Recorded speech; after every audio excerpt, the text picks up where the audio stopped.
반갑습니다. 김용민의 주식 랭킹입니다.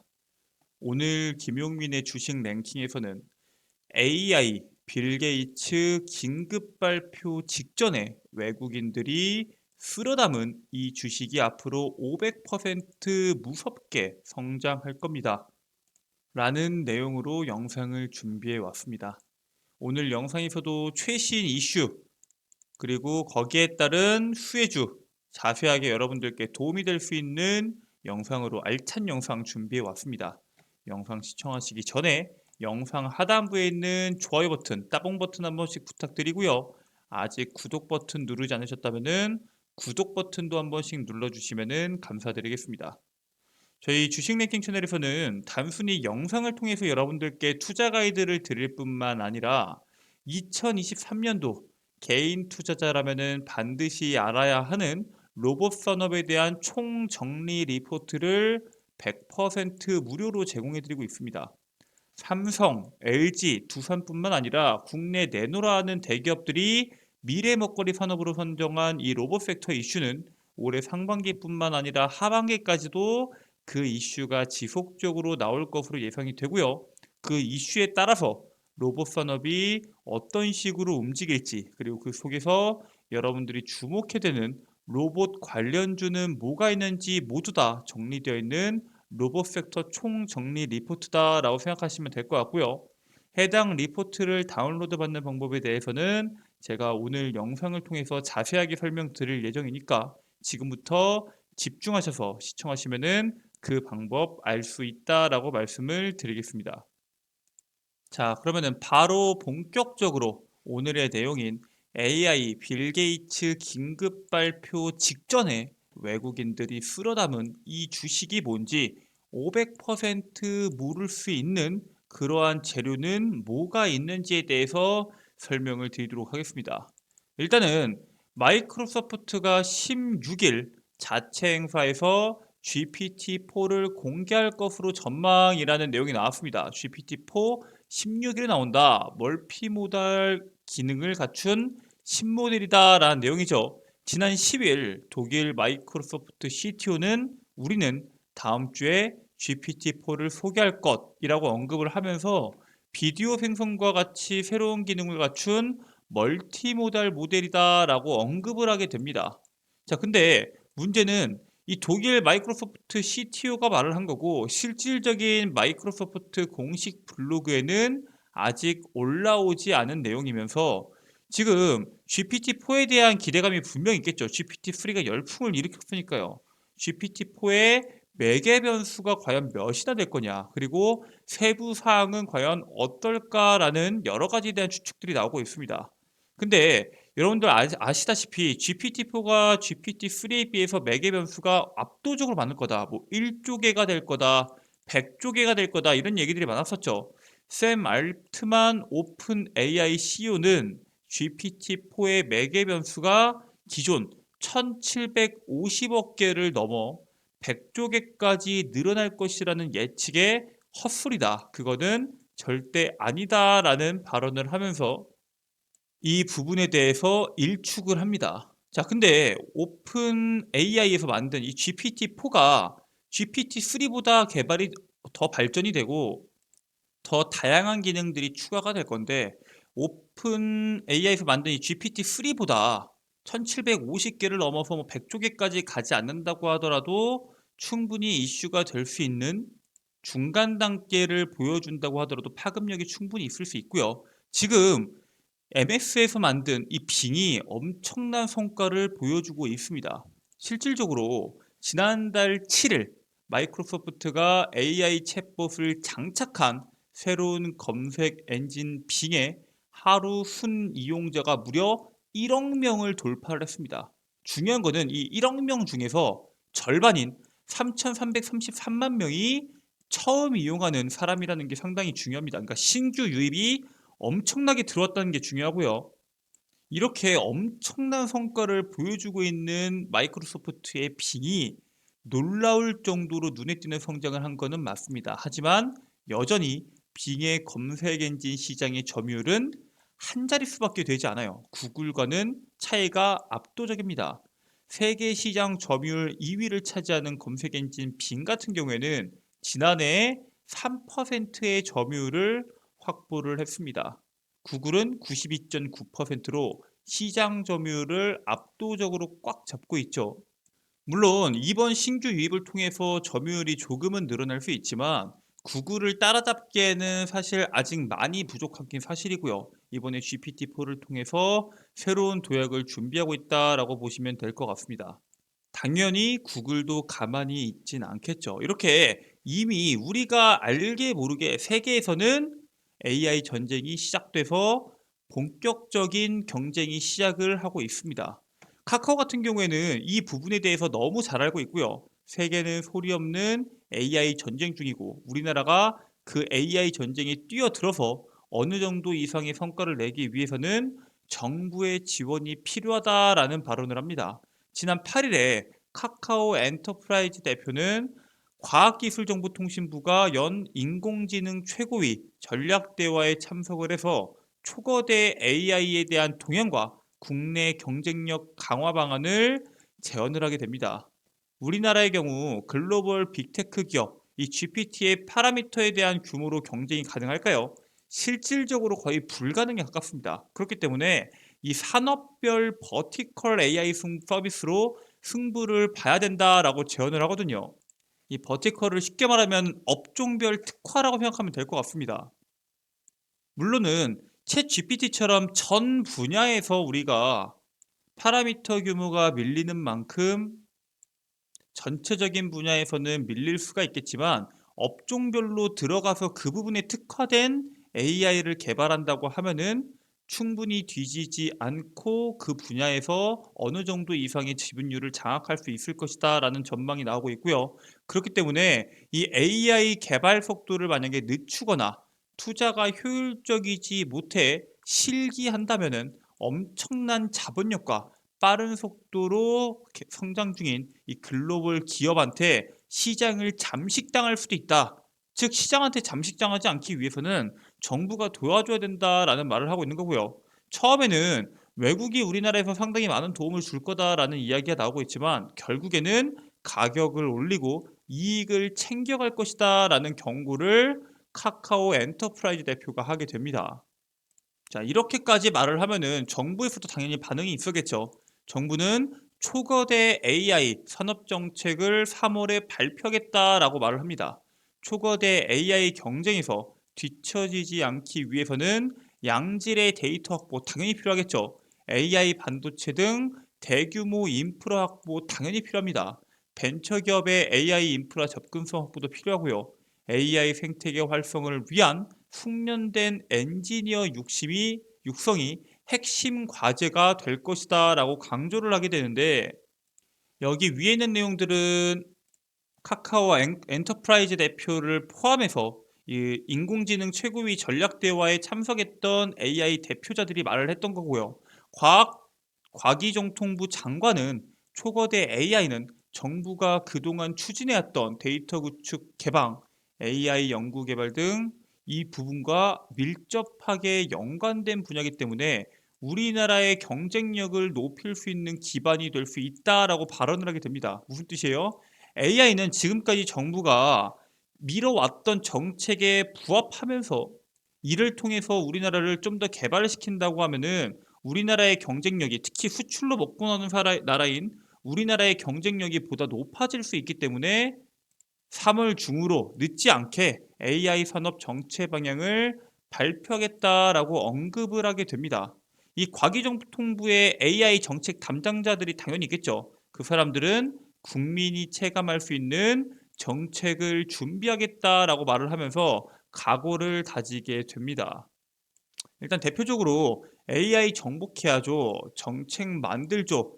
과기정통부도 AI 시험 열공 무슨 뜻이냐면 과기정통부가 인공지능 기반 정책관 소속 12명이 AI 능력 시험인 AIC2에 도전을 하게 됩니다. 무슨 뜻이에요? AI에 대해서 일단 알아야지 그 부분에 맞게 현실적으로 정책도 내고 개선을 할 거 아니에요. 그 부분을 위해서 과기정통부에서 인공지능에 대한 정책을 내는 소속 12명이 AI 능력 시험을 공부해서 시험을 본다라는 뜻입니다. 그래서 이 AIC 시험을 계기로 자체 역량도 체크하고 AI 정책 기반을 다질 계획이다라고 말을 하게 되는데, 이렇게까지 하는 이유가 뭘까요? AI 시장이 지금 엄청나게 급격하게 성장합니다. 원래 이 정도 속도가 아니었는데 지금 120조 시장에서 564조로 단 몇 년 만에 2027년도까지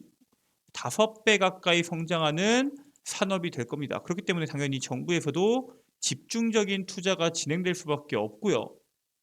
이게 나라의 미래를 책임질 수 있는 산업이기 때문에 단순히 그냥 허무맹랑한 정책을 내는 게 아니라 기업이 활용할 수 있는 AI 기술을 개발해서 2027년까지 AI 기술을 도입한 기업의 비중을 50%까지 높일 계획을 가지고 있다라고 말을 하게 됩니다. 그래서 정부에서는 지금 뭐 기술적 우위를 목표로 AI 반도체 지원 사업도 진행하고, 국산 AI 반도체를 사용하는 데이터 센터를 두 곳에 짓는 K-클라우드 사업에도 지금 진행하고 있기 때문에 업계가 이러한 정부의 움직임을 지속적으로 보고 있고요. 사실 업계도 가만히 손 놓고 있는 건 아닙니다. 특히 우리나라 기업들 같은 경우에는 과독점한 시장의 캐파를 뺏어오기 위해서 노력을 상당히 많이 하는 그러한 기업들이 많은데, 이번에 AI 시장이 주목받을 때 시장을 거의 독점하다시피 했던 게 어떠한 기업이 있죠? 오픈 AI는 논외로 치고 시장에서 수혜를 거의 독점하듯이 했던 그러한 기업이 있습니다. 바로 엔비디아죠. 이 오픈 AI가 사용하는 슈퍼컴퓨터에는 엔비디아의 1만 달러짜리 GPU A100이 1만 개가 사용이 되면서 AI 반도체에 대한 시장 성장성이 지속적으로 기대된다라는 이야기가 나왔었습니다. 일단 엔비디아 같은 경우에는 인공지능의 두뇌 역할로 쓰이는 GPU 시장의 90% 이상을 점유하고 있고요. 그로 인해서 단기간 2배로 몸값을 띄우게 됩니다. 당연히 시장 경쟁이 상당히 치열할 것으로 전망이 되고요. 경쟁자로 따지면은 해외에는 이제 AMD, 인텔 뭐 이 정도가 있고요. 국내 같은 경우에는 리벨리온, 사피온, 퓨리오사와 같은 국내 스타트업까지 이 엔비디아의 도전장을 내밀면서 투자를 지속적으로 하고 있다라고 말씀을 드립니다. 사실 여기에 공격적인 투자가 필요하긴 한데, 일단은 엔비디아에 이어서 GPU 시장의 2위가 AMD거든요. AMD 같은 경우에는 지난해 2월에 500억 달러를 들여서 AI 반도체 개발에 최적화되어 있는 미국의 반도체 기업인 자일링스를 인수하게 됩니다. 사실 이 AI 산업이라는 게 상당히 심도 깊은 기술이기 때문에 혼자서 모든 것을 다 한다기보다는 보통 협업하거나 아니면 기술력이 있는 기업들을 인수한다거나 이러한 협력 사례나 인수 사례들이 상당히 많은데, 일단은 우리나라 기업들은 협력 사례가 상당히 많죠. 지난 2월에 AI 반도체 아톰을 출시한 펠리스 스타트업인 이 리벨리온 같은 경우에는 KT가 상반기에 출시 예정이다라고 발언을 했던 초거대 AI 서비스 믿음의 아톰을 탑재할 예정을 가지고 있습니다. 스타트업 중에서 리벨리오만 이렇게 대기업과 협업을 할까요? 그렇진 않죠. 2021년도에 MPU 워브이를 내놓은 퓨리오사 같은 경우에는 카카오 엔터프라이즈에 관련된 제품을 공급을 하면서 연계를 진행을 하고 있고요. SK스퀘어에서 분사한 사피온 같은 경우에는 20년 선보인 AI 반도체인 X220을 엔비디아 GPU의 전력 소비량이 40%밖에 안 되고요. 수준이 1.6배 수준인 그러한 반도체를 만드는 기업이 됩니다. 특히나 여기서 주목해야 되는 게, 사피온이 이제 올해 하반기에 X220 대신에 성능이 4배 더 좋은 X330을 출시할 예정이거든요. 지금 220만 한다고 하더라도 엔비디아의 GPU보다 전력 소비량이 거의 50%에 가깝고 성능도 거의 2배에 가깝게 좋은데, 그러한 X220보다 4배 더 좋은 X330이 올해 하반기 나온다고 하면은 시장에서 하나의 게임 체인저가 될 수 있고요. 이렇게 SK 스퀘어에서 분사된 사피온뿐만 아니라 이 초거대 AI를 운영 중인 네이버도 AI 반도체 개발을 위해서 삼성전자와 동맹을 맺으며 기술력뿐만 아니라 자금력 있는 기업과의 협업이 반드시 필요해지는 현재 AI 시장의 분위기입니다. 자, 그래서 우리나라 같은 경우에는 매개 변수가 분명 다른 선진국들에 비해서 조금 떨어질 수도 있다고 말씀을 드렸죠. 그렇다면은 그 매개 변수를 많이 갖고 있는 기업들의 약점이 뭔지를 파악하고 우리는 거기에 맞춰서 강점인 상품을 내면 될 텐데 약점이 뭘까요? 여러분들 챗 GPT의 약점이 뭘까요? 바로 결함은 정답이 애매모호하다는 뜻입니다. 이게 무슨 뜻이냐면은 수많은 기업들이 미래 성장 가능성을 보고 뛰어들지만 사실 AI적인 부분에서는 치명적인 약점이 항상 존재를 합니다. 아니 AI가 무슨 약점이 있냐? 챗 GPT만 하더라도 대학학과 시험에서 우수한 성적을 받고요. 의사, 변호사 시험도 한 번에 통과를 하고 의회에 제출할 법안도 만들고 여러 가지에 대한 질문에 대한 한계가 없는 것처럼 묘사가 되고 있죠. 지금 현재 시장에서는 그런데 사실 챗 GPT의 약점은 오답이 너무 많다는 겁니다. 답을 검증할 수 있는 방법이 없다는 단점이 명확하다는 뜻이에요. 심사임당이 심사임당의 남편이 이순신이라는 올해부터 해서 국제표준 단위 체계의 이 킬로그램을 대문자 킬로그램으로 쓰거나 킬로미터를 대문자 킬로미터로 써도 된다는 챗 GPT의 대답이 있었습니다. 이게 국제표준 단위 체계의 가장 기본적인 원칙조차 알아내지 못하는 것은 챗 GPT의 가장 큰 약점 중에 하나라고 볼 수 있고요. 학습 무대인 인터넷은 여러분도 알다시피 인터넷에 가짜 정보들이 얼마나 많아요. 잘못된 정보도 너무 많고요. 틀리거나 조작된 정보들이 너무나도 많기 때문에 그러한 가짜 정보로 인해서 오류가 발생할 수 있다는 많은 단점을 갖고 있습니다. 자, 이 많은 단점을 해결하기 위해서는 뭐가 필요할까요?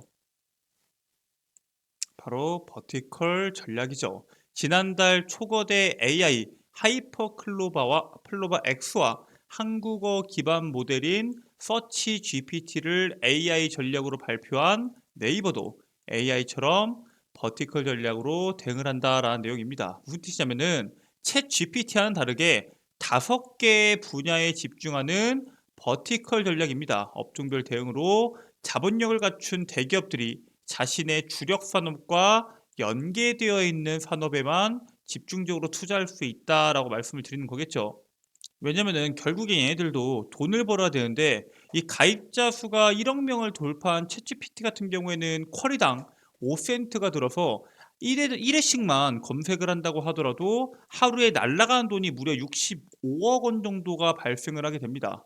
근데 글로벌 빅테크 기업들에 비해서 자본력 우리나라 어때요? 한참 모자라죠. 열세에 있는 국내 기업들은 영역 쪼개기로 상용화를 시기를 앞당기고요. 투자금 회수를 당연히 속도를 낼 수가 있겠죠. 특정 부분에 대해서만 개발을 하는 거기 때문에 산업화가 지금 우리가 생각하는 것보다 더 빨리 될 수 있다라는 기대감이 분명히 있고요. 그리고 상용화가 되어가는 과정 속에서 수혜를 볼 수 있는 기업들도 분명하게 있기 때문에 여러분들께서 그러한 종목군들 반드시 주목하셔서 투자할 필요가 있다라고 말씀을 드립니다. 자, 그래서 제가 여러분들께 오늘 말씀을 드릴 상용화가 된다고 했을 때 여러분들이 주목해야 되는 수혜를 볼 수 있는 기업이 뭐가 있냐? 바로 첫 번째는 라온피플입니다. 얘네 같은 경우에는 AW2023에서 ADAMS 그리고 NABI AI 등을 AI 비전 소프트웨어로 소개하게 됩니다. 쉽게 말해서 이게 스마트 자동화 산업전인 2023년도 스마트 공장 자동화 산업전을 말을 하는 거고 거기 안에서 AI 비전 소프트를 소개했다는 뜻이고요. AI 플랫폼인 ADAMS는 AI가 올바른 의사결정을 할 수 있도록 데이터에 대한 체계적인 관리와 유연한 확장이 가능한 구조를 제공한다라는 내용이 있습니다. 여기에서 핵심적인 내용은 바로 AI가 올바른 의사결정을 할 수 있도록 도와주는 기술력이다라는 것만 주목하시면 될 것 같고요. 여기에 더해서 지금까지는 이제 육안으로 검사했던 내용들을 딥러닝 알고리즘을 활용해서 이미지를 학습해서 그 이미지를 통해서 분석하기 어려운 검출이 확인해서 불량으로 검사할 수 있는 그러한 AI 비전 소프트웨어를 개발한 게 바로 라운피플입니다. 앞으로 AI가 올바른 답변을 하는지 상당히 중요한 시대에서 AI가 올바른 의사결정을 할 수 있도록 도와주는 이 플랫폼을 만든 라운피플과 그리고 앞으로 계속적으로 시장에서 주목받을 수 있는 제조 산업에서 어려운 분량을 검사할 수 있는 이러한 기능들이 시장에서 부각이 될수록 라운피플의 주가가 더 강하게 치솟을 수 있다는 점 주목하셔야 되고요. 두 번째는 나무 기술입니다. 나무 기술은 뭐 하는 애냐? 바로 레드햇과 공동 출시한 인공지능 플랫폼을 엔비디아가 도입을 하게 됩니다. 얘네 같은 경우에는 엔비디아와 엮였을 뿐만 아니라 사실 네이버 클라우드와도 엮였습니다. 나무기술 싱가포르 법인은 네이버 클라우드와 MSP 파트너십을 맺고 나무기술 클라우드 플랫폼 기술과 솔루션을 제공하는 고객에게 LAAS를 활용한 서비스를 제공할 예정이다 라는 내용인데, 정확히 말하자면은 여기에는 총 세 가지가 있습니다. 여기서는 IaaS라고 말씀을 드렸지만 SaaS 그리고 PaaS가 있습니다. 이거는 무슨 뜻이에요? IaaS는 필요한 만큼 원하는 만큼 컴퓨팅 인프라를 쓰자는 뜻이고요. SaaS는 필요한 소프트웨어를 설치해서 설치 없이 웹에서 뚝딱뚝딱 이러한 플랫폼들을 이용하고 솔루션을 이용하는 걸 말합니다. PaaS 같은 경우에는 기호에 맞춰서 소프트웨어 개발을 돕는 개발자를 위한 서비스다라고 생각하시면 될 것 같고요. 이 세 가지 중에서 IaaS를 활용한 서비스를 제공할 예정이다 라고 생각하시면 될 것 같습니다. 얘네 같은 경우에도 나무 기술도 국내에서는 압도적인 AI 관련주 선두인 네이버와 해외에서는 이제 GPU 선두인 엔비디아까지 국내 해외에서 AI 산업의 분야별 선두 기업과 협업을 통해서 시장이 성장하는 거에 따른 수혜를 볼 수 있는 기업이 바로 나무기술인 기업입니다. 자, 그렇기 때문에 여러분들은 AI 산업 성장에 따라서 주목해야 되는 종목군들 나무기술과 라운피플 눈여겨보셨다가 투자하시길 바라겠고요. 그뿐만 아니라 여러분들께서 반드시 아셔야 되는 로봇섹터에 대한 내용들도 꼭 확인하시길 바라겠습니다. 로봇섹터에 대한 리포트 다운로드 받는 방법은 간단합니다.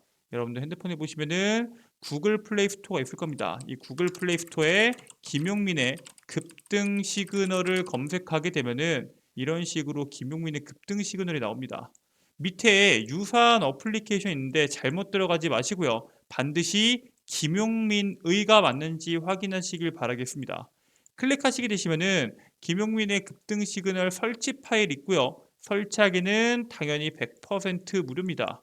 그리고 김용민의 급등 시그널 같은 경우에는 여러분들의 소중한 개인정보인 전화번호를 적는 란이 없어요. 즉 전화번호가 유출돼서 여러분들께 광고 전화, 광고 문자가 올 걱정도 전혀 없으니까 그냥 설치 후에 어플리케이션 들어오셔서 이용하시기만 하시면 됩니다.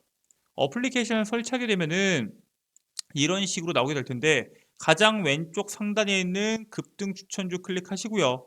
공지사항에 있는 상반기 로봇 섹터 총정리를 클릭하시게 되시면은 하단부에 로봇 섹터 총정리 PDF 파일을 다운로드 받으실 수 있도록 나와 있습니다. 해당 다운로드 당연히 100% 무료고요. 누구나 이용 가능하기 때문에 꼭 다운로드 받길 바라겠고요. 이걸 통해서 여러분들의 투자 가이드가 조금이라도 잡히길 바라겠습니다. 근데 김용민의 급등 시그널에서는 이 PDF 파일 다운로드 받는 거 말고 다른 어플리케이션 컨텐츠는 이용 못하냐라고 물어보실 수가 있겠죠. 당연히 이용이 가능합니다. 급등 추천주, 장전 급등 뉴스, 급등주 분석까지 세 가지의 컨텐츠를 이용이 가능한데, 급등 추천주는 말 그대로 김용민 대표가 직접 매일매일 단기간에 시세를 낼 수 있는 종목군들을 선별해서 업로드 해드리고 있습니다. 뭐 그 밖에 어떤 종목을 어디서 사야 되는지, 매매 전략부터 투자를 해야 되는 포인트가 뭔지, 투자 포인트까지 자세하게 적어놨기 때문에 꼭 한 번씩 체크해 보시길 바라겠고요. 장전 급등 뉴스 같은 경우에는 장 시작 30분 전 8시 30분 이전에 매일매일 제가 직접 업로드를 해드리는 뉴스입니다. 근데 다른 뉴스랑 뭐가 다르냐? 바로 시장의 핵심 이슈를 여러분들께 한눈에 보기 편하도록 업로드 해드리고요. 그에 따른 관련주도 업로드를 해드리고 있습니다. 자, 해당 내용만 본다고 하더라도 여러분들께서 최근 시장에서 주목해야 되는 뉴스부터 그에 따른 관련주까지 한눈에 보실 수 있다라고 말씀을 드리고요. 급등주 완벽 분석 같은 경우에는 매일매일 시장에서 나오는 강한 이슈들 있죠. 그 강한 이슈들이 왜 나왔는지, 그리고 거기에 따른 관련주는 뭐가 있는지, 이 관련주는 왜 이 관련주로 편입되는지 자세하게 나와 있는 그러한 컨텐츠입니다. 꼭 여러분들께서 확인하셔서 투자에 도움이 되시길 바라겠습니다. 오늘 준비한 영상은 여기까지입니다. 오늘 영상도 끝까지 시청해 주셔서 감사드리고요. 저는 내일 최신 이슈에 대한 분석부터 그에 따른 수혜주로 다시 돌아오도록 하겠습니다. 오늘 영상도 시청해 주셔서 감사드리겠고요. 영상 종료하시기 전에 영상 하단부에 있는 좋아요 버튼, 구독 버튼 누르지 않았다면은 구독 버튼도 한 번씩 부탁드리도록 하겠습니다. 끝까지 시청해 주셔서 감사합니다.